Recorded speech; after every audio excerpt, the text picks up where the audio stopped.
Les enfants, il est déjà tard. Mi menye be yi adem nyamlonya. Nyele school igetwe.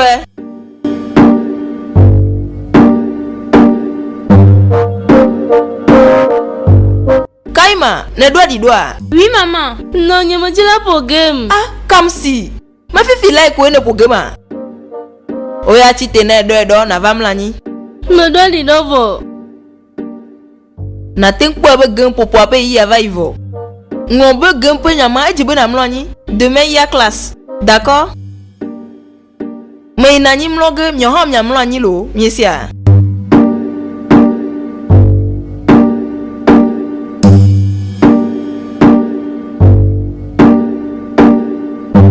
Non, nyami mo poto gbodo. Oh, menglobe, minamia ideji.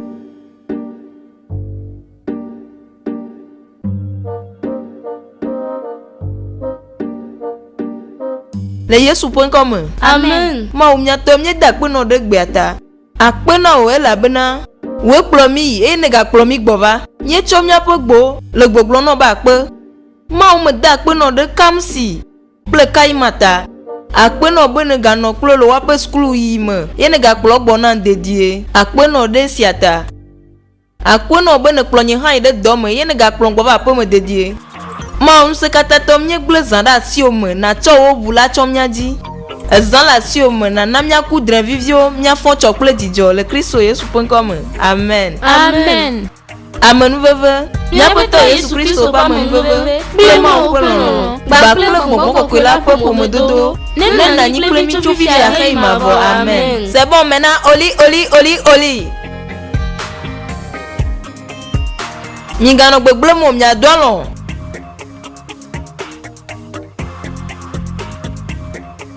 Bonne nuit.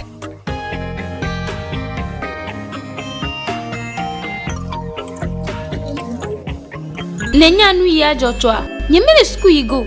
Anyo, tu as mangé samedi au night de school. Je vais pas aller. Pourquoi? Mais de la quoi dessin animé. Des matins, tu as mais de la fond malade d'aller bien méga you. Là, je le dirai à maman. N'y pense pas, hein?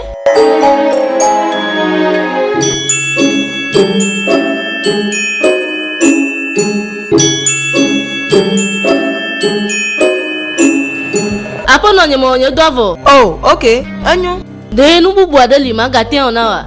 De ko na te mlani. Anyo zananyo nao. Akpe.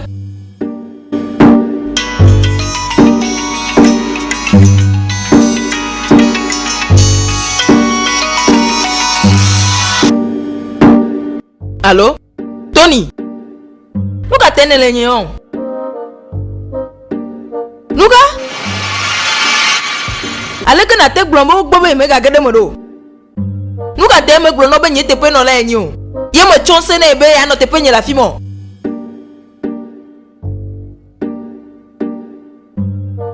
Ne do la de mo no nyolo. Ni mate va fima chondimo. Gbede ni mate mvo.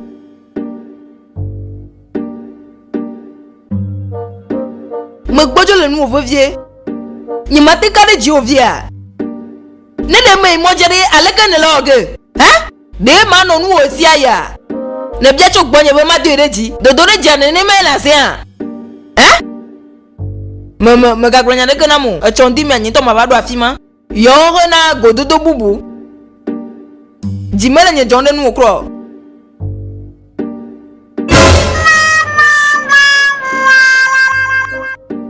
Kwa mabe me ga le mo zonge a. Nou kale de kakuma o. De o jila gble nya joa.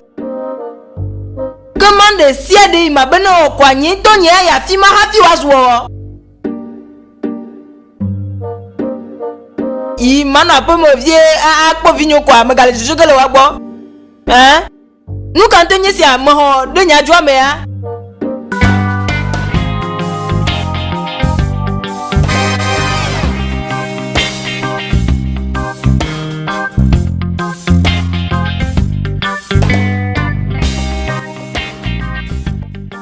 Ndino apononyo. Ndina o.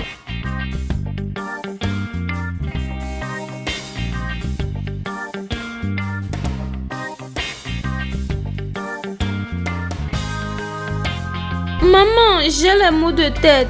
Je veux pas aller à l'école. Ne karidia. Mommy, t'as les vie. Mommy, elle a pas d'amour. Yen to kwebe ma le school go. Kai man ka ba la padam ne le. Mommy, menya la padam me le. Agbon be ya na fo ma le be ya po dessin animé gedo. Dessin animé. Anyo. Nyenya nui o game yele. Agbe fi dagbe. Nyela po me no ge. Ale be mya po dessin animé o kata mi di pe anti Ruby. Mommy le mo zozo ge. Mo zozo. Ya fika. Mais nana saba, rena dopo on a do la fima. Kaka chondi me blâme à trois bova, hein? Mommy, tu vas nous manquer. Oh, de même que moi. Azwa mi diti, nya klo nya paduo, nya leti. Na anti wa chom nya panu dunami. Enyo mommy. Je vous aime. Ruby. Mam. Le mozo zwande o ge fifi lai. Cho eda saba. Na le bena de vieux pour pe amenue.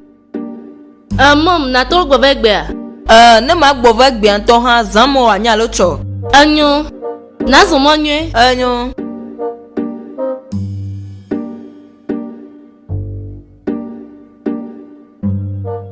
Ah, madame Dinao. Ah, que fasse ndi? Le mozo mi na da saba ndisia. Ta fla tieno me di bena le bena pe ame. Me ka de mon de vieux wato, ne me nyem vevia de wanyo. Enyo. Na le bena pe ame lo ne sia. Enyo madame. Enyo vu mwana.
Même yele.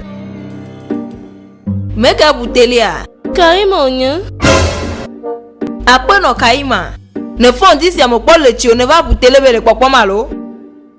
Hein? Ok, désolé. Enyo miti tele a mia ine homo mia le ti ne mia troa po dessin animé. Kaba ne cho. Mia le ti a e mia konwelo.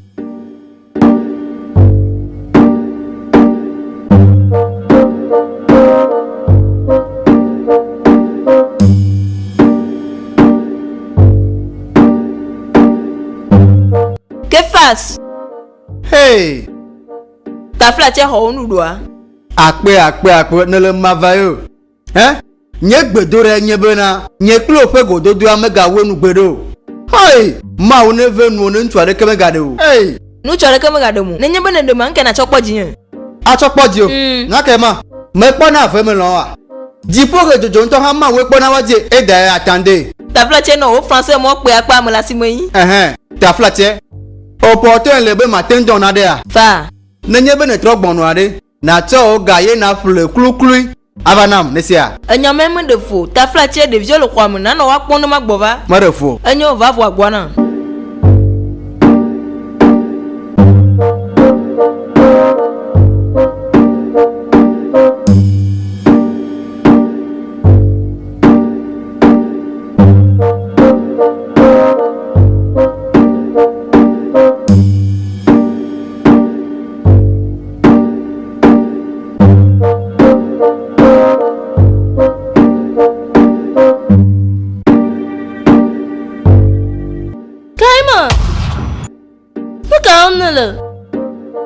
Mega blena momio. Malak blonga. Lege dian vo ni lo menya. Nu kata omna le na nyibo mom gba mala kata blonga ne. Enyo vama odena o ha. Magba, nyimajila jengamo.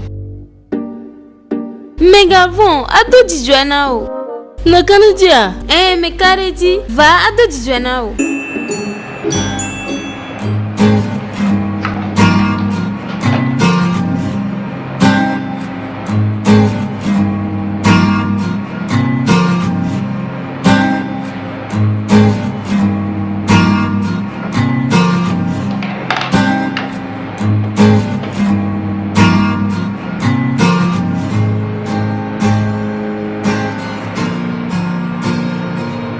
Enyo, azo kwe la pupia me. Ah, nama kwe la visia.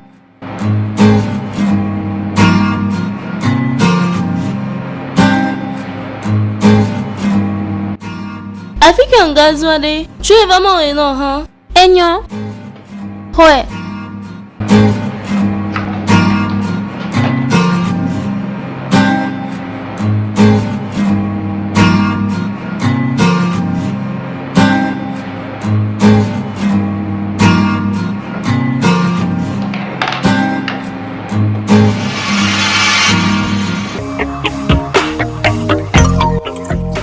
Bonjour. C'est quoi code promo BKG 229? Explique les avantages du code promo, comme les bonus d'inscription, les paris gratuits ou d'autres offres spéciales. 2. Comment utiliser le code promo? BKG 229 fournit des instructions détaillées sur la manière d'utiliser le code promo BKG 229 lors de l'inscription sur le site 1xBet. 3. Conditions d'éligibilité. Clarifie les conditions spécifiques requises pour bénéficier du code promo, comme un montant minimum de dépôt ou des types de paris spécifiques. Met en avant les caractéristiques uniques de 1xBet, comme une large gamme de sports, des options de paris en direct et des promotions régulières. 6. Support client. Informe les utilisateurs sur la manière de contacter le support client 1xBet en cas de questions ou de problèmes liés au code promo. 7. Responsabilité du joueur. Rappelle aux utilisateurs de jouer de manière responsable et de respecter les conditions générales du site de paris. 8. Partage sur les réseaux sociaux ce code promo BKG 229. Encourage les utilisateurs à partager le code promo sur les réseaux sociaux pour atteindre un public plus large. 9. Rétroaction utilisateur. Encourage les utilisateurs à partager leurs expériences avec le code promo et à fournir des commentaires pour améliorer la promotion à l'avenir. 10. Mise en garde légale. Ajoute des mentions légales importantes, telles que l'âge légal pour parier et les restrictions géographiques. N'oublie pas de consulter les conditions générales de 1xBet pour t'assurer que ta promotion respecte leurs directives. Merci d'avoir visionné la vidéo jusqu'à la fin. Lien d'inscription sur le site 1xBet est dans la description en bas, ou rejoignez-nous sur canal Telegram pour plus d'informations. N'oubliez pas de vous abonner sur la chaîne YouTube. Merci beaucoup, à bientôt. Nye maquillage amala tutumo. Wale nye mo glenda. Alakani loge. nye hato nyagbe, nye mekane jibe chikwe mya chowa iwa jolo. Alakani loge. Enyo, nye menyale imyawe. Nyake ne jibe eglon. Ne dola de susulo. Ela benu omni le magbonyo cholo. Nye malo mo de gamo mi wa gboyo apomolo.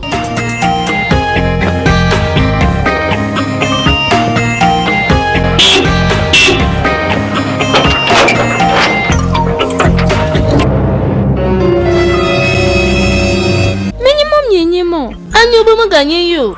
Ela ba nyima jila obo. Amaganya aleke. Me fond, nye ministère sécurité na posia. Me kadi miele. Okay, asileji. London enyecho. Eye mnyape bossa chona dona mi be mewa de korafisia. Lesi alo. Ta ine gbono amye yo madam. Ena nyenya be yejo ile Asaba. Ye ma Colette Asaba. Nyo. Ta nyedola de agbon korafia. Ta obumona mi. Ke ma ne do avion a. Amega London wa gere me. Nyo mo acholo.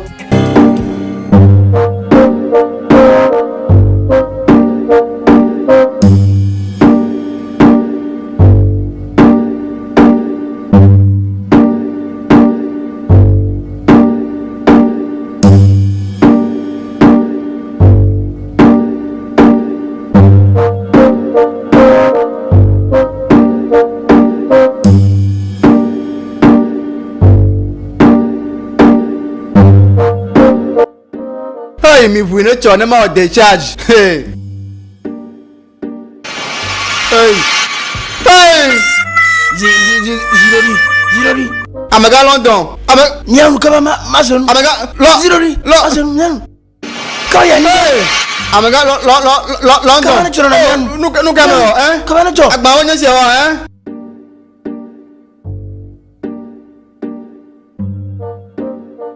Kamsi. Melegbe ado sem. Nye guhe melo. Alaka. Nye menyo. Criminel obanya glom na da. Nye me karejo. Nuka gamile.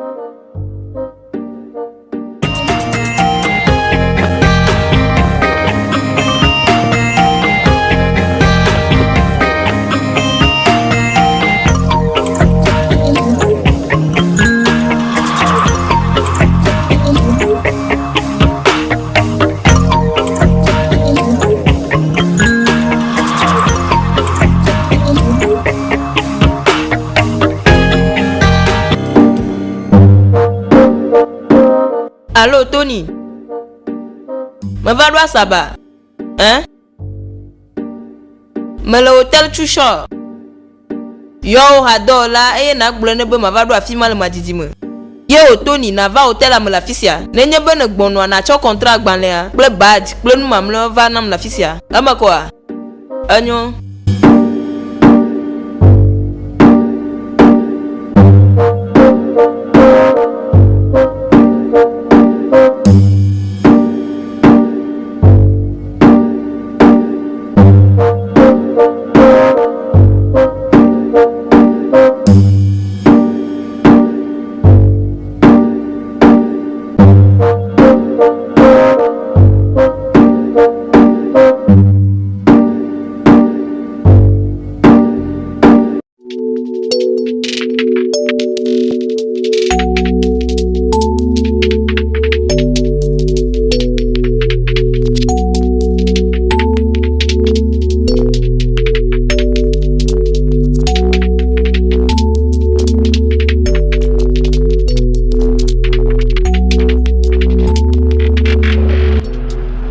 Azon do tom nye le nu sia oge le do bizizi grande me nesia namijo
James, nous connaissons. Africa de vieux non. Nous menyanye be o la fiade la posiame. Nous nyame nyenye bena de vimo be la fiade la posiame. Africa ode. Wado mi encore sem la fiade. Me karedia. Hein? Me defo. E jebe mi chapu ya katame. Wado tom. Me jebe mi agumya po yiyo la fisia.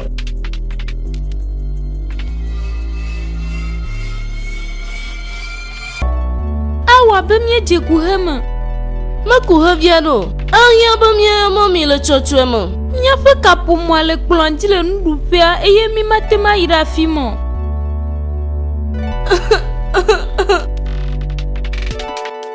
Akpe be míele le afi sia. Oh Mawu, tafletsi xɔ na mí. Nu ka ge míele? Kam si megafɔ avi o, woate ŋu se mía ŋkɔ. Nyemenya nu yi ta ŋuti Ruby mele hafi o vɔ. Meke ɖe edzi be ŋuti Ruby basi le nu sia me. Megagblɔ nenema o. Aleke wɔ hafi nya be mɔmi mele aƒea me ye ɣeyiɣi sia me yɔ avɔ. Míele godo ge le me. Ɖekoe míado dzi vie ale be woadzo.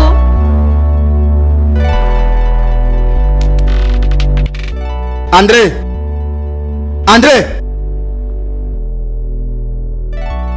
me ka ɖe dzi ba gbonudzɔla ma le fefem kple mi. Agbonudzɔla, aleke ne wòanya? Me susui be anya afi ɖeviɔ lea, na mi zɔ ɖe dzi.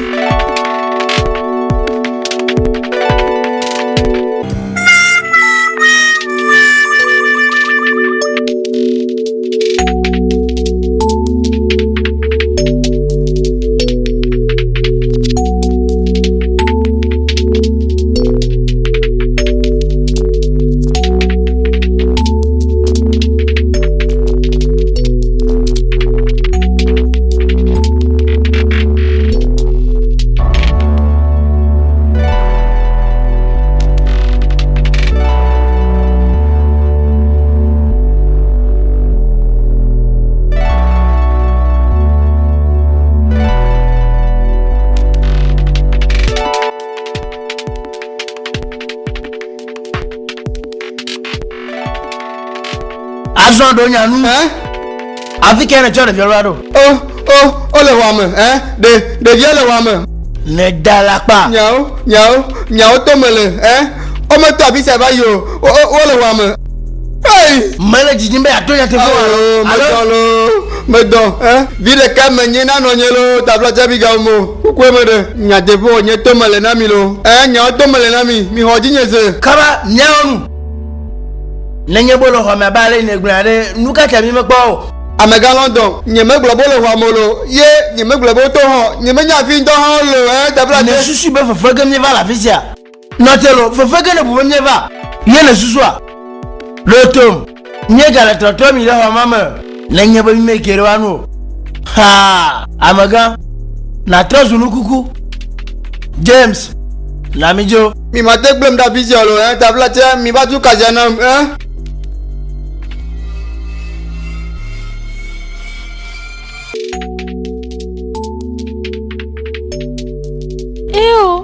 Wowe nye matrɔ gbɔnɔ xɔa me lo. Afi aɖeke hã meli míatsi kpɔa to. Ge míele. Oh mon Dieu, mele gadzi akpɔm. C'est vrai. Ɖo gbɔna mía gbɔa. Awo lo. Ye hã le kuhea me. Ye mɔ bla da ɖe afi ma. Eye mɔ ɖeɖe aɖeke meli be woava xɔ na mi le afi sia o. Tafletsi mawo ne wɔna ɖe lo. Ne va kpe ɖe mía ŋu lo. Ne mekpɔ na. Nye Mawu. Ame siawo criminel va vɔ wonye. Wova be ya kidnappe mi. Woaƒe ŋua ma le afi ma. Míeɖola ɖe susua dzo le afi sia. Eleke wɔ ge mele hafia yɔ mɔ míagblɔ nɛ bena míele kuhe gã aɖe me. Ye ŋuti Ruby ƒe asi le me.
Afi mele vɔvɔm mele dzidzi la dzo.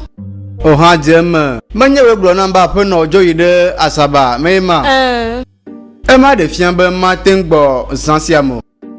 Ke ma tsɔ ko wòanye Ye nye jolo ŋutɔ hã wodzo yi ɖe mɔdzi va ne nya wòe ame gavɔ woatrɔ gbɔ le madzizi me ne sia. Enyo vɔ nu katã yi abe ale mie gblẽ lo. Ye ma nuwo katã le wa teƒe baby woadze me ne sia. Baby akpenɔ be ne va afi sia. Esia do dzidzɔ nam. Meka ne dzi be aƒenɔ nye le gama he gea. Ele xe ge ya koe. Elabe via veawo ƒe agbea le vevie nɛ. Eye yeƒe aƒea le afɔku me. Menye be wole gbesɔsɔe. Axe fe ɖe sia ɖe megblɔ. Eye megbea makpɔ ti ale gbegbe eye maɖe wo. Enyo ŋutɔ mele dzɔdzɔm nam o. Akpe na o. Akpe meli o. Baby meɖe vɔvɔ le nye ɖom o. Nye mele vɔvɔm o. Vɔ tafla tie na ma yɔ aƒe kaƒomɔ ne ma kpɔ le yewo fɔ ɖoa. Awo. Nate kpɔ be zã do vɔ. Andre kple James ame sesẽwo ye wonye. Ye meka ɖe woaƒe dɔwɔnawo dzi. Onokpɔ gbɔ nyo be megave yɔ ŋkɔ nyo lo. Menye be nye mate wɔ numa kpli wo ɖe. Mekpɔa, nye ŋutɔ menye be ne le ga hiãm. Nɔ te numa lo. Alakɔ nye dam me lea, Enyo ɖetugbiwo. Kpɔnɔvia dodo aɖewo le gbɔnye afi sia menye be woado dzidzɔ na mi. O vivia ale gbegbe. Nenye be mele mia teƒea madogo va kple du. Eye mava xɔ wo. Pakia matɔ sɔŋ mietsɔ va na mi alo me ma Andre. Ye ma. Ta mi do va. Ne miava ɖu wo bla hafi mɔ mi woagbɔ va. Wole gbɔgblɔm be yewotsɔ kpɔnɔvi va na mi. Nye mexɔ edzi so wòle kpɔ nye. Wole dzidzim be míaɖu ale be yewoalé mi. Ɖo ma hiã míatɔe dɔ Nye mexɔ edzi so. Nenye be míatɔe dɔ wa nu ka ta woabla gbonudzɔla. Nyasia me mele kɔkɔm o. Awɔ abe naɖe be ɖe afi aɖe.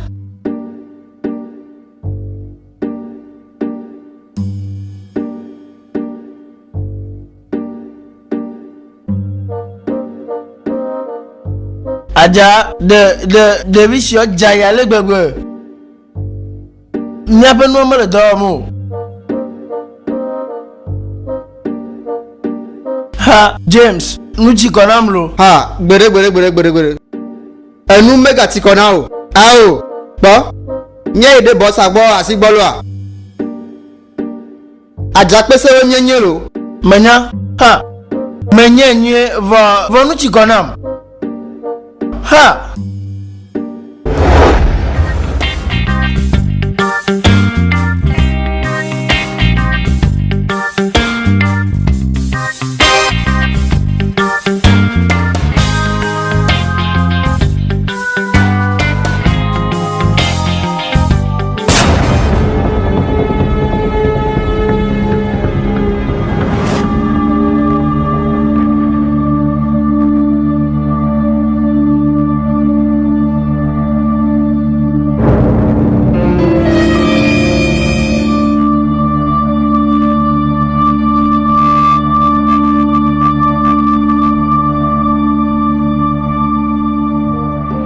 Bonjour. C'est quoi code promo BKG 229?